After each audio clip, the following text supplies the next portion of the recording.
यो गुरुको भनाइ चाहिँ खतरा लाग्यो अरे। गुरुले दिएको आशिष चाहिँ एकदम राम्रो छ के। यस्तो गुरुले दिएको आशिष चाहिँ सबैको पुरा हुने हो भने के हुन्थ्यो होला। कस्तो दामी तरिकाले आशिष दिएको छ यार, कति राम्रो लाग्यो मलाई त। तपाईँले सुन्नु भएको छैन, सुन्नुहोस् है त एकचोटि पुरा, तपाईँलाई नि सायद राम्रो लाग्न सक्छ।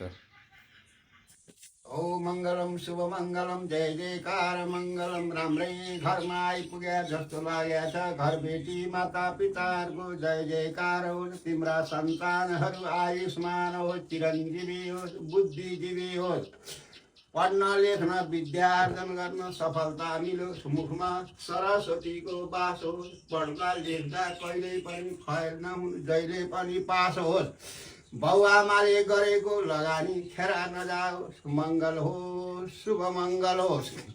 हामीलाई दिएर पनि कहिल्यै घट्दैन, बढ्दै बढ्दै जाओस्। राम्रा राम्रा दिन आओस्, शुभ लाभ होस्, फलिफाप होस्, रिद्धि सिद्धि होस्, समृद्धि होस्। तिम्रा घरमा धन सम्पत्ति वृद्धि होस्। गुरु गणपति नमः। गुरु गणेश लक्ष्मीको वास होस्। मङ्गल होस्, शुभ मङ्गल होस्।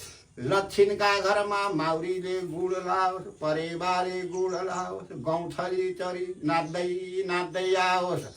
शुभ बोल कौवा काग काग भन्दै तिम्रा बगैँचामा कौवा चरी आओस्। राम्रा राम्रा आशीर्वाद दिएर जाओस्। तिम्रा सन्तान आयुष्मानहरूले भनेकै ठाउँमा जागिर पाओस्। जिन्दगीभरि रमाओस्। राम्रै बाटो समाओस्। पैसा धेरै धेरै कमाओस्। जय जय होस्, जय जय होस्। देश जाओस्, विदेश जाओस्, कसैलाई घुनपुत्लो नलागोस्।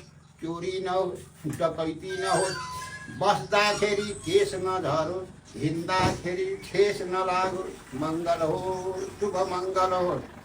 हिँड्ने बेलामा कतै काला बिरालाहरूले बाटो नकाटोका रित्ता गाग्रा पनि साइडमा देख्न नपरोस्। काला सर्पका योग भए पनि टरेर जाओस्। कुनै सर्पले टोक्न नपाओस्। घाँस जाँदा, मेलापात जाँदा जङ्गली जनावर गैँडा हात्ती बाघ भालुसँग जम्का भेट नहोस्।